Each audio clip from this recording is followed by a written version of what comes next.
જય શ્રી કૃષ્ણ. રાધે રાધે.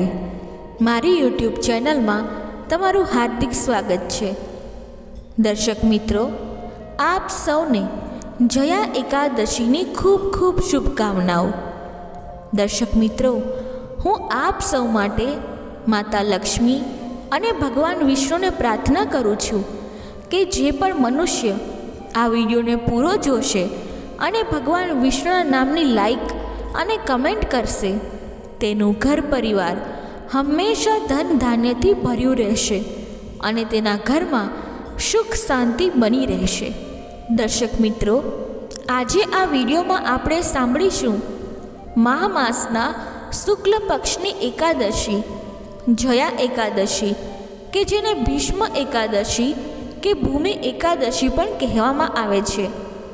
દર્શક મિત્રો, આ મહામાસના સુદ પક્ષની એકાદશી, જેને જયા એકાદશી કહેવાય છે, ભીષ્મ એકાદશી કહેવાય છે, તે તો ઉત્તમમાં ઉત્તમ છે. જે ભક્તો આ એકાદશીનું વ્રત ઉપવાસ કરે છે, તેના જીવનની દરેક બાધાઓ તથા કષ્ટોમાંથી મુક્તિ મળે છે અને ભગવાન વિષ્ણુ સદૈવ તેની ઉપર કૃપા દ્રષ્ટિ રાખે છે. એવી આ શુભ અને મંગલકારી એકાદશીનું વ્રત કરવાથી અથવા કથા મહિમા સાંભળવા માત્રથી પણ પ્રેત યોનિમાં ગયેલ પિતૃઓને પણ મુક્તિ મળી જાય છે અને પોતાનો પણ ઉદ્ધાર કરી શકે છે. દર્શક મિત્રો, જયા એકાદશીને ભીષ્મ એકાદશી પણ કહેવાય છે.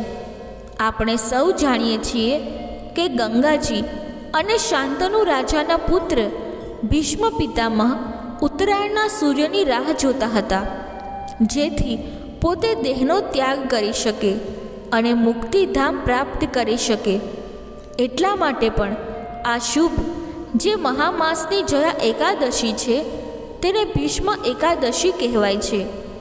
આ દિવસે ભીષ્મ પિતામહ નિમિત્તે પણ વ્રત રખાય છે. કહેવાય છે કે આ દિવસે વ્રત રાખવાથી કદી કષ્ટ પીડા બીમારી થતી નથી અને વ્રતના સંયોગથી સંતાનની પણ પ્રાપ્તિ થાય છે. ભીષ્મ દ્વાદશીનું વ્રત પણ બીજા દિવસે આવે છે. બારસના દિવસે આમ એકાદશી અને બારસ બંને દિવસે ભગવાન લક્ષ્મી નારાયણનું પૂજન થાય છે અને ભીષ્મ પિતામહનું સ્મરણ થાય છે. હવે આપણે સાંભળીએ મનોરથ પૂર્ણ કરનારી જયા એકાદશીની વ્રત કથા. બોલો ભગવાન શ્રી લક્ષ્મીપતિ નારાયણની જય. એક વખત યુધિષ્ઠિરે ભગવાન શ્રી કૃષ્ણને કહ્યું, હે કૃષ્ણ, મહામાસના શુક્લ પક્ષની એકાદશીનું નામ શું છે? તેની વિધિ કઈ છે? તથા આ એકાદશી કરવાથી શું લાભ પ્રાપ્ત થાય છે તે મને જણાવો. આ સાંભળીને ભગવાન શ્રી કૃષ્ણએ કહ્યું, હે રાજન, મહામાસની શુક્લ પક્ષની એકાદશી, જેનું નામ જયા એકાદશી છે, આ એકાદશીના વ્રતથી મનુષ્ય ભૂત, પ્રેત, પિશાચ આદિની યોનિમાંથી મુક્ત થાય છે. તેથી આ એકાદશીનું વ્રત વિધિપૂર્વક કરવું જોઈએ. હે પાંડવ જ્યેષ્ઠ, આ અંગે હું એક પૌરાણિક કથા કહું છું, તે સાંભળો. આમ કહીને ભગવાન શ્રી કૃષ્ણ આ જયા એકાદશીના મહિમાની કથા સંભળાવવા લાગે છે. કથા અનુસાર એક સમયે ઇન્દ્રદેવ સ્વર્ગલોકમાં રાજ્ય કરતા હતા. ત્યાં તે અમૃતનું પાન કરીને નંદનવનમાં અપ્સરાઓ સાથે આનંદપૂર્વક ક્રીડા કરતા હતા.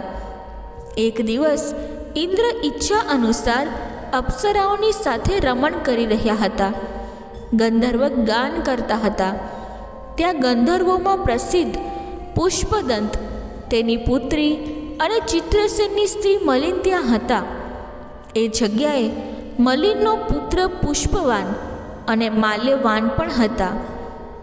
એ વખતે પુષ્પવતી નામની ગંધર્વ કન્યાએ માલ્યવાનને જોઈને તેના પર મોહિત થઈ ગઈ અને કામબાણથી ચલાયમાન થવા લાગી. તેણે પોતાના રૂપ, રંગ, સૌંદર્ય, હાવભાવ દ્વારા માલ્યવાનને વશમાં કરી લીધો. પુષ્પવતી અત્યંત સુંદર હતી, તેથી માલ્યવાન પણ તેના પર મોહિત થઈ ગયો. તે બંને કામદેવના વશમાં થઈ ગયા. તે સમયે ઇન્દ્રના બોલવાથી નાચગાન માટે જવું પડ્યું. તેઓ નાચતા હતા, પરંતુ તેમના મનમાંથી કામદેવનો પ્રભાવ જતો ન હતો. તેથી તેમનું મન ન લાગ્યું અને અશુદ્ધ ગાવા લાગ્યા. એમની ભાવ ભંગીમાઓને જોઈને દેવરાજ ઇન્દ્ર એમના પ્રેમને સમજી ગયા અને એમને શાપ આપી દીધો કે મારી આજ્ઞાનું ઉલ્લંઘન કરનાર, હે મૂર્ખો, તમે મારું ઘોર અપમાન કર્યું છે. તેથી તમે પિશાચનું રૂપ ધારણ કરો અને પોતાનું કર્મફળ ભોગવો. ઇન્દ્રનો શ્રાપ સાંભળીને તે બંને ખૂબ દુઃખી થયા અને હિમાલય પર પિશાચ બનીને દુઃખપૂર્વક જીવન વ્યતીત કરવા લાગ્યા. એમને ગંધ, રસ, સ્પર્શ આદિનું કશું જ્ઞાન ન હતું. તેમને દિવસ રાત એક ક્ષણ માટે પણ ઊંઘ આવતી ન હતી, જેમને કારણે તેઓ ખૂબ જ કષ્ટ અને પીડામાં દિવસો વ્યતીત કરતા હતા. એક દિવસ પિશાચે પોતાની સ્ત્રીને કહ્યું, ના જાણે આપણે પાછલા જન્મમાં કયા પાપ કર્યા હશે, જેનાથી અમને આટલી દુઃખદાયી પિશાચીઓની પ્રાપ્તિ થઈ છે. પિશાચીઓની કરતાં નરકના દુઃખ સહન કરવા ઉત્તમ છે. આ રીતે અનેક વિચારો કરતાં કરતાં પોતાના દિવસ વ્યતીત કરતા આ બંને પિશાચ દેવયોગથી એક દિવસ મહામાસના શુક્લ પક્ષની જયા નામની એકાદશી આવી, ત્યારે તેમણે પણ ભોજન ન કર્યું અને કોઈ પાપ કર્મ પણ ન કર્યું. તે દિવસે માત્ર ફળ ફૂલ ખાઈને જ વ્યતીત કર્યો. પીપળાના વૃક્ષ નીચે બેસી ગયા. તે દિવસે સૂર્યનારાયણ અસ્તાચળ તરફ જતા હતા. તે રાત્રિએ બંનેએ ખૂબ મુશ્કેલીથી વિતાવી. બીજા દિવસે સવારે જ ભગવાનના પ્રભાવથી એમનો દેહ છૂટી ગયો અને અત્યંત સુંદર અપ્સરા ગંધર્વનો દેહ ધારણ કરીને તેઓ બંને સુંદર વસ્ત્ર અને આભૂષણથી અલંકૃત થઈને સ્વર્ગલોકમાં ચાલ્યા ગયા. એ સમયે આકાશમાં દેવગણ તથા ગંધર્વ એમની સ્તુતિ કરવા લાગ્યા. ઇન્દ્રદેવને પણ તેમને પહેલાંના રૂપમાં જોઈને મહાન આશ્ચર્ય થયું.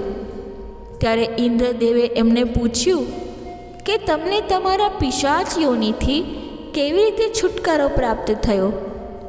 ત્યારે માલ્યવાન બોલ્યા, હે દેવરાજ ઇન્દ્ર, ભગવાન નારાયણના પુણ્યથી અમારી પિશાચીઓની છૂટી ગઈ. ત્યારે ઇન્દ્રદેવ બોલ્યા, હે માલ્યવાન, એકાદશી વ્રત કરવાથી તથા ભગવાન વિષ્ણુના પ્રભાવથી તમે લોકો પિશાચીઓને છોડીને પવિત્ર થઈ ગયા છો. અમારા લોકમાં પણ વંદનીય થઈ ગયા છો. ભગવાન શિવ અને ભગવાન વિષ્ણુના જે ભક્તો હશે તે અમારા લોકમાં હંમેશા વંદનીય રહે છે. તેથી તમે લોકો ધન્ય છો. હવે તમે પુષ્પવતીની સાથે જઈને વિહાર કરો. ભગવાન શ્રી કૃષ્ણ યુધિષ્ઠિરને કહે છે, હે રાજન, આ જયા એકાદશીના વ્રતના પ્રભાવથી સમસ્ત યોનિ નષ્ટ થઈ જાય છે, મુક્તિની પ્રાપ્તિ થાય છે. અને જે મનુષ્ય આ એકાદશીનું વ્રત કરે છે, કથા સાંભળે છે, મહિમા સાંભળે છે, કથા કહે છે, તેને બધા તપ, યજ્ઞ, દાન કર્યાનું પુણ્ય પ્રાપ્ત થાય છે. એમાં કોઈ સંદેહ નથી. અને અંતે વૈકુંઠ ધામની પ્રાપ્તિ થાય છે. આ રીતે ભવિષ્ય પુરાણમાં મહાશુક્લ પક્ષની જયા એકાદશીનું મહાત્મય કહેલું છે. બોલો ભગવાન શ્રી લક્ષ્મીપતિની જય. હવે આપણે ભગવાન વિષ્ણુની એક સાચી કથાનું રસપાન કરીએ, જેને માત્ર સાંભળવાથી જ આપણી બધી મનોકામનાઓ પૂરી થાય છે. એક ગામમાં એક ગરીબ દંપતી રહેતું હતું.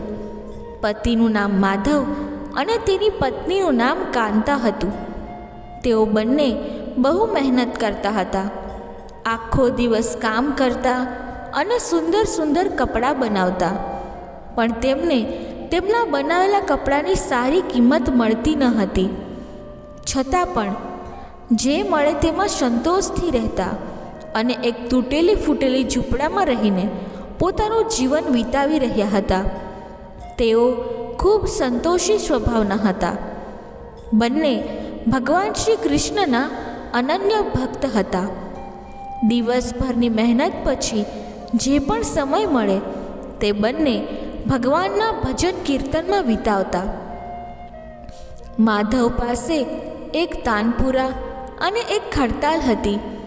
જ્યારે બંને ભજન ગાતા તો માધવ તાનપુરા વગાડતો અને તેની પત્ની ખડતાલ. ત્યારબાદ બંને ભગવાનના ભજનમાં એવા ડૂબી જતા કે તેમને તેમની ભૂખ અને તરસની ચિંતા પણ ન રહેતી. તેણે પોતાની દિનહીન અવસ્થાને ક્યારેય ભગવાનની ઉલાહના આપી ન હતી અને તેઓ પોતાના જીવનથી ખુશ હતા. પણ એક દુઃખ હંમેશા તેમને કચોટતું હતું કે તેમને કોઈ સંતાન ન હતું. માધવ બોલ્યો, તને શા માટે ચિંતા છે? ઠાકુરજી છે ને, તે જ બધું જોઈ લેશે. માધવે આ વાત કહી તો દીધી, પરંતુ તે પણ ચિંતામાં પડી ગયો. તે સમયે તેના મનમાં એક વિચાર આવ્યો. તે નગરમાં ગયો અને શ્રી કૃષ્ણના બાલ સ્વરૂપની એક મૂર્તિ લઈ આવ્યો. ઘરે આવીને બોલ્યો, હવે તારે ચિંતા કરવાની જરૂર નથી. હું આ બાલ ગોપાલ લઈને આવ્યો છું. હવેથી આ જ આપણો પુત્ર છે.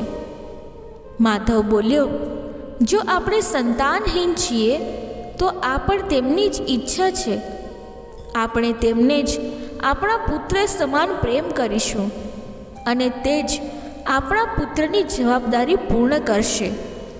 માધવની આ વાત સાંભળી કાંતા ખૂબ પ્રસન્ન થઈ. તેણે બાલ ગોપાલને પોતાના હૃદયમાં સમાવી લીધા અને બોલી, તમે બરાબર કહો છો. આજથી જ આજ મારા લાલા છે. પછી શું? બંને પતિ પત્નીએ ઘરના એક ખૂણામાં સ્થાન બનાવીને બાલ ગોપાલને એક ચોકીમાં બેસાડી દીધા. આ દિવસથી ગરીબ દંપતીનો નિયમ બની ગયો. તેઓ દરરોજ બાલ ગોપાલને સ્નાન કરાવતા, તેમને નવડાવીને કપડાં પહેરાવતા અને પોતાના પુત્રની જેમ લાડ લડાવતા. તેઓ બંને પોતાના હાથથી બાલ ગોપાલને સુવડાવતા અને પોતે તેમની સામે બેઠા ભજન કીર્તન કરતા અને ત્યાં જ સૂઈ જતા. તેઓ બંને પોતાના હાથથી બાલ ગોપાલને સુંદર વસ્ત્રો પહેરાવીને ખવડાવતા, તેમને ઝૂલાવતા અને રાત્રે સુવડાવીને જ પોતે સૂતા. આ બધામાં તેમને ઘણો આનંદ આવતો. ધીમે ધીમે બંને બાલ ગોપાલને પોતાના સંતાન જેવો જ પ્રેમ કરતા. બાલકૃષ્ણ હવે તેમના પરિવારનો હિસ્સો બની ગયા હતા. કાંતાનો નિયમ હતો કે તે રોજ પહેલાં પોતાના લાલાને જમાડતી અને પછી પોતે જમતી. લાલાને જમાડતા તેને એવું જ લાગતું હતું જેમ કે તે પોતાના પુત્રને જમાડી રહી છે. તેમના પોતાના નિષ્કલંક પ્રેમને જોઈને કરુણાનિધાન ભગવાન ખૂબ પ્રસન્ન થયા અને તેમણે અદૃશ્ય સ્વરૂપે આવીને સ્વયં ભોજન કરવાનું શરૂ કર્યું. કાંતા જ્યારે પ્રેમપૂર્વક બાલ ગોપાલને ભોજન કરાવતી ત્યારે ભગવાનને એવું લાગતું કે જાણે તેઓ પોતાની માતાના હાથે ભોજન કરી રહ્યા છે. કાંતાના હાથે મળનારા દરેક કોળિયામાં માતાનો પ્રેમ પ્રતીત થતો. ભગવાન શ્રી કૃષ્ણ પોતે માતાની આ પ્રેમ લીલામાં વશીભૂત થઈ ગયા. પણ કાંતા જાણતી ન હતી કે બાલ ગોપાલ પોતે તેના હાથે ભોજન કરતા છે. એક દિવસ ઘરના કાર્ય ખૂબ વધારે હોવાના કારણે કાંતા બાલ ગોપાલને ભોજન કરાવવાનું ભૂલી ગઈ. ગરમીનો સમય હતો. મધ્યાહની તડકામાં બંને પતિ પત્ની કામ કરતાં કરતાં થાકી ગયા અને ભોજન કર્યા વિના જ સૂઈ ગયા. તેઓને સૂતાને થોડો જ સમય થયો હતો કે એક અવાજ સંભળાયો, મૈયા, બાબા, મને ભૂખ લાગી છે. બંને હળબળાટમાં ઉઠી ગયા. ચારે બાજુ અવાજ ક્યાંથી આવ્યો હતો તે જોવા લાગ્યા, પણ કંઈ નજરે આવ્યું નહીં. એ જ સમયે કાંતાને યાદ આવ્યું કે આજે તે લલ્લાને ભોજન કરાવવાનું ભૂલી ગઈ છે. તે હળબળાટમાં ઉઠી અને દોડીને લલ્લા પાસે પહોંચી તો જોયું કે બાલ ગોપાલનું મુખ ઉકળાઈ રહ્યો છે. એ જોઈને બંને પતિ પત્ની તેમની ચરણોમાં પડી ગયા. તેમના આંખોમાં આંસુની ધારા વહેવા લાગી. કાંતા તરત જ ભોજન બનાવીને લઈ આવી અને તેને એટલો પ્રેમ ઉમટી પડ્યો કે તે લાલાને ઉઠાવીને પોતાની ગોદમાં બેસાડીને ભોજન કરાવતી હતી. બંને પતિ પત્ની રડતા જતા હતા અને લલ્લાને ભોજન કરાવતા રહ્યા. સાથે વારંવાર તેમના દ્વારા થયેલા ભૂલ માટે ક્ષમા માંગતા હતા. આવા પ્રગાઢ પ્રેમ જોઈને ભગવાન ખૂબ જ દ્રવી ગયા અને અંતર્યામી ભગવાન શ્રી હરિ સાક્ષાત રૂપમાં પ્રગટ થઈ ગયા. ભગવાને પોતાના હાથે પોતાના રડતા માતા પિતાની આંખોમાંથી આંસુ લૂછી નાખ્યા અને બોલ્યા, પ્રિય ભક્તો, હું તમારી ભક્તિ અને પ્રેમથી ખૂબ જ પ્રસન્ન છું. તમે જે ઈચ્છો તે માંગો, હું તમારી દરેક ઈચ્છા પૂરી કરીશ. આ સાંભળી બંને ભગવાનના ચરણોમાં પડી ગયા અને બોલ્યા, દયાનિધાન, તમે અમારા પર પ્રસન્ન છો અને પોતે અમારી સામે ઉપસ્થિત છો. એનાથી જ અમારું જીવન ધન્ય થઈ ગયું છે. આથી વધુ અમને બીજું શું જોઈએ? આનાથી વધુ કોઈ પણ વસ્તુનું શું મહત્ત્વ હોઈ શકે? તમારી કૃપા અમારા પર રહે, બસ એટલી કૃપા કરજો. ભગવાન શ્રી હરિ બોલ્યા, જો તમે ઈચ્છો તો હું તમારા જીવનમાં સંતાનના અભાવને સમાપ્ત કરીને તમને એક સુંદર સંતાન આપી શકું છું. આ સાંભળીને માધવ અને કાંતા અત્યંત વ્યાકુળ થઈને બોલ્યા, નહીં ભગવાન, અમને સંતાન નહીં જોઈએ. તેમનો જવાબ સાંભળી ભગવાને પૂછ્યું, પરંતુ કેમ? તમારા જીવનમાં સંતાનની કમીને પૂર્ણ કરવા જ તો તમે મને તમારા ઘેર લાવ્યા હતા.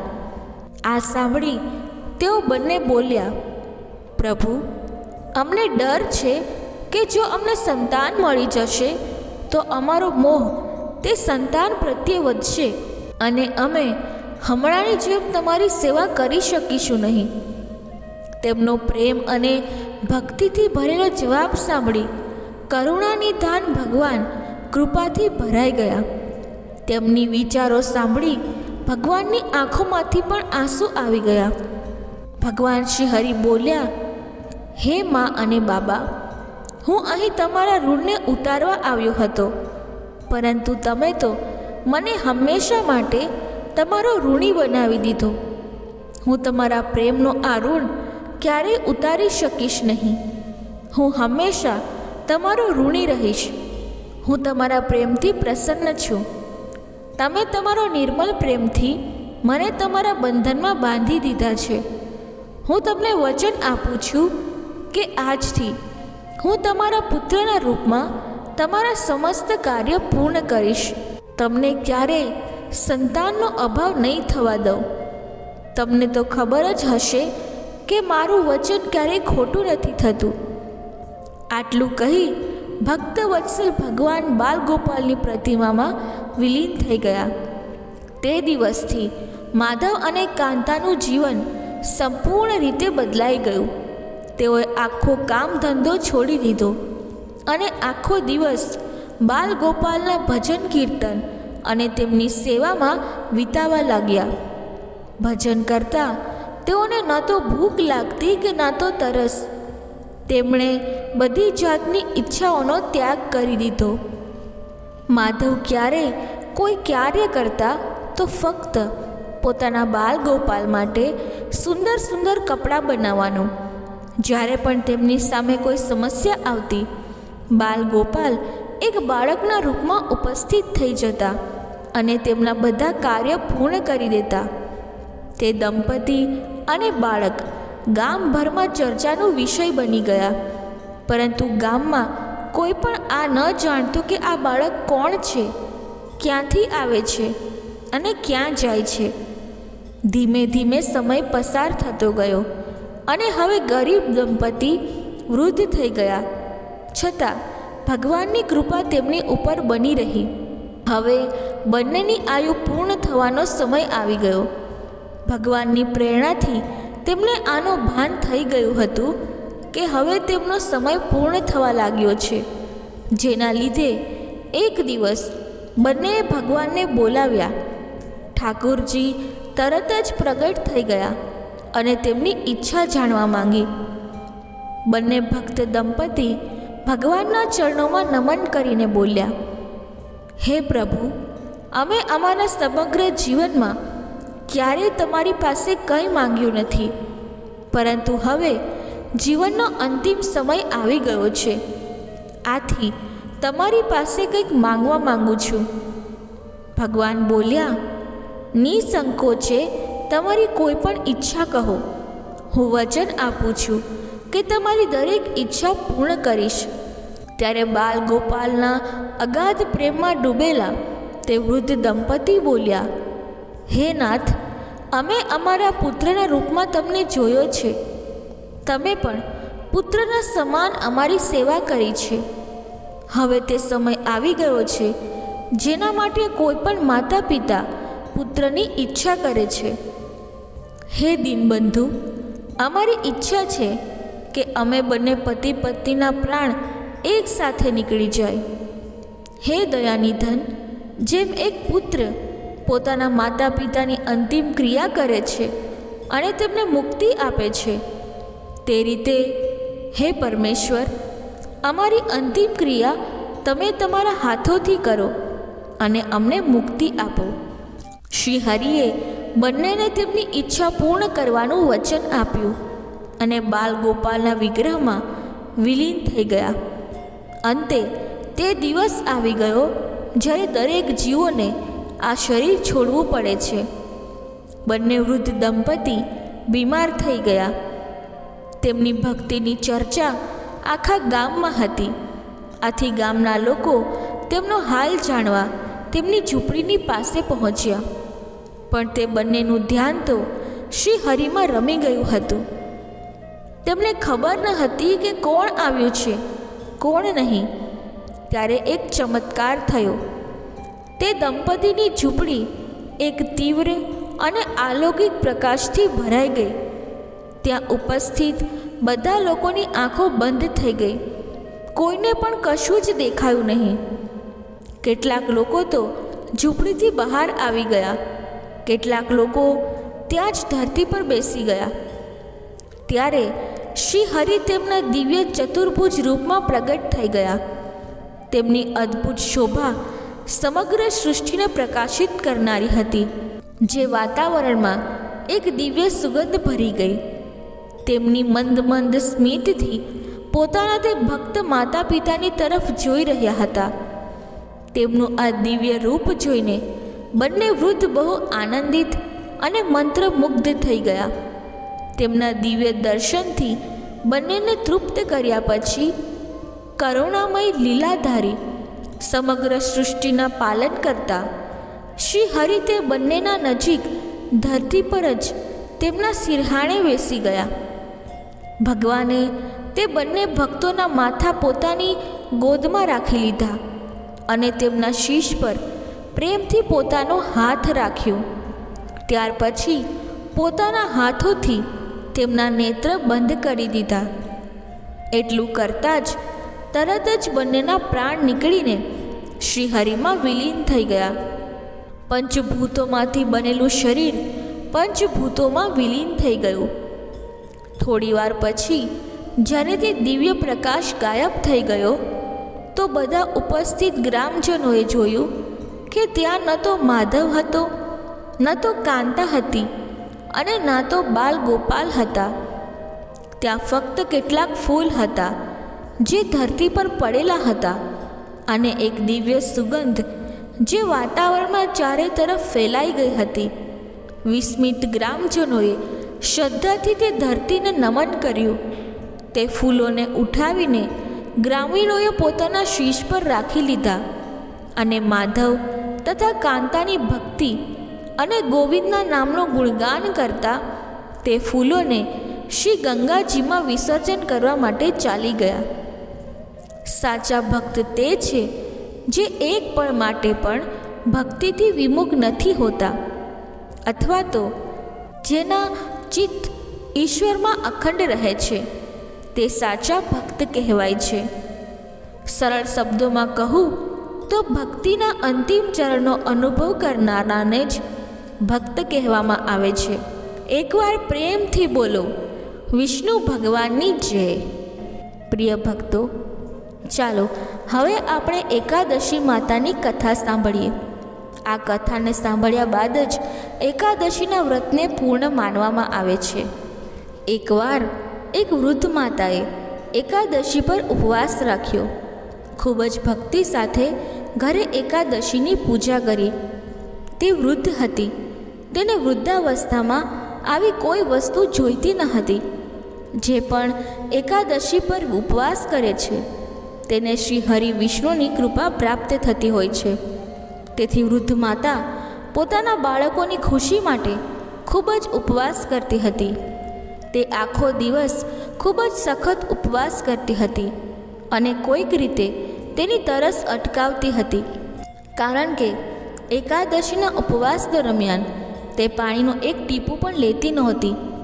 તે બીજા દિવસે એટલે કે બારસના દિવસે પાણી પીને પોતાનો ઉપવાસ પૂરો કરતી હતી. તેમણે આખો દિવસ પોતાના મનને કોઈક રીતે સંયમિત રાખ્યું, પૂજા પાઠ કર્યા, વ્રતની કથા વાંચી અને પછી પંડિતજીને માટીના વાસણમાં પાણી આપ્યું અને મોસમી ફળો એક ટોપલીમાં મૂકીને ફળદાન કર્યું તથા સાકર આપી. ગરમીને કારણે તે ખૂબ જ અસ્વસ્થ અનુભવી રહી હતી. તે વૃદ્ધ સ્ત્રીએ ભૂખ્યા અને નિર્જલીકૃત થઈને ઉપવાસ કર્યો હતો અને તે પણ વધુ તરસ અનુભવી રહી હતી. તેથી તેણે વિચાર્યું કે કદાચ તે પાણીમાં બેસીને તેને થોડી શાંતિ આપશે. આમ વિચારીને તે પાણીમાં બેસી ગઈ. તે વારંવાર પાણીથી મોં ધોતી અને હાથ ધોતી. પછી ક્યાંક તેને થોડીક શાંતિ મળી તો બીજી તરફ સૂર્યનો પ્રકાશ તેજ હતો. તેથી વૃદ્ધ માતાનું મોં વારંવાર સુકાઈ જતું હતું. વૃદ્ધ માતા ખૂબ જ બેચેન થઈ રહી હતી. એક તો વૃદ્ધાવસ્થા હતી અને બીજી ભારે ગરમી હતી. વૃદ્ધાવસ્થાની સ્થિતિ એવી છે કે તેને સહન કરવી ખૂબ જ મુશ્કેલ બની જાય છે. હવે કોઈક રીતે આખો દિવસ કપાઈ ગયો હતો. હવે વૃદ્ધ માતાની સામે પહાડ જેવી લાંબી રાત હતી, જેને કાપવી ખૂબ જ મુશ્કેલ લાગતી હતી. ખાટલા પર પડેલી માતાને કોઈ પ્રકારની શાંતિ મળી ન રહી હતી. ગળું વારંવાર તરસને લીધે સુકાઈ રહ્યું હતું અને તે બેચેન થઈ રહી હતી. અને તે વૃદ્ધ સ્ત્રી વારંવાર પડખું બદલી રહી હતી. ઘણી વખત તે ઉઠીને ઘરની બહાર જતી અને પછી અંદર આવતી. તેને ના તો ઘરમાં શાંતિ મળતી કે ના તો ઘરની બહાર શાંતિ મળતી હતી. તે ઘરની બહાર સૂતા સૂતા એકાદશી માતાને યાદ કરી રહી હતી અને વિચારી રહી હતી કે હે માતા, તમે મારી લાજ રાખજો. તમે મને શક્તિ આપજો જેથી હું ઉપવાસ પરિપૂર્ણ કરી શકું અને આ પહાડ જેવી રાત શાંતિથી પસાર કરી શકું. તરસને કારણે વૃદ્ધ માતાની બેચેની વધી રહી હતી. તેમણે ધીરજ રાખવા માટે ઘણો પ્રયાસ કર્યો, પરંતુ આખરે તેમની ધીરજ ખૂટી ગઈ અને તેઓ ગભરાઈને તરસના લીધે ચીસો પાડી ઉઠ્યા, બચાવો, બચાવો! અને વૃદ્ધ માતાની ચીસો સાંભળીને તેમના પરિવારના તમામ સભ્યો તેમની આસપાસ ભેગા થઈ ગયા અને વૃદ્ધ માતાની ખાટલી પાસે પહોંચ્યા. ત્યારબાદ વૃદ્ધ માતાને પૂછ્યું, માજી, શું થયું? તમે કેમ ચીસો પાડી રહ્યા છો? અને જ્યારે તમે વ્રત કરી શકતા નથી તો વૃદ્ધાવસ્થામાં આટલું કઠિન વ્રત શા માટે રાખો છો? માજી, જ્યારે શરીરમાં તાકાત હોય ત્યારે જ તો ભક્તિ થઈ શકશે. તમે પાણી પી લો.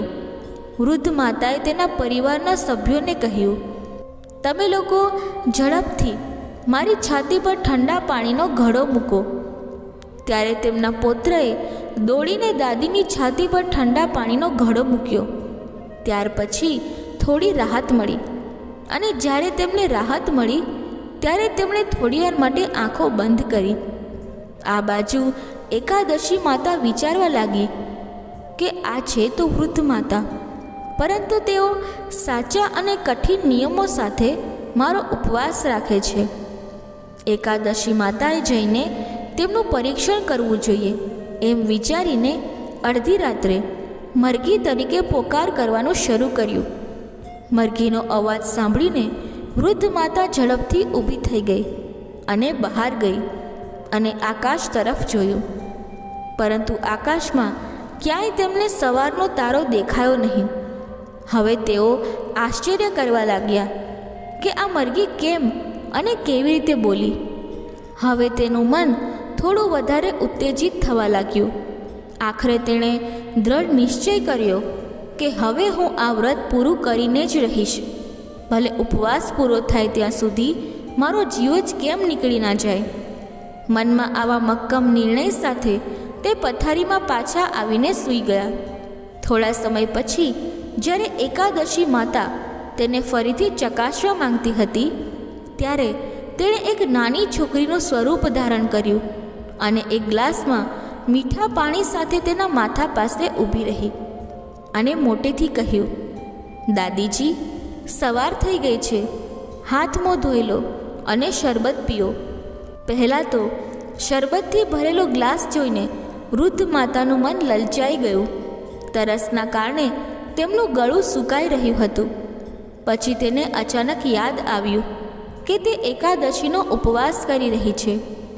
પછી તેણે વિચાર્યું કે તે આ શરબતને કોઈ પણ સંજોગોમાં પી શકતી નથી અને પછી તે શાંતિથી તેના ખાટલા પર સૂઈ ગઈ.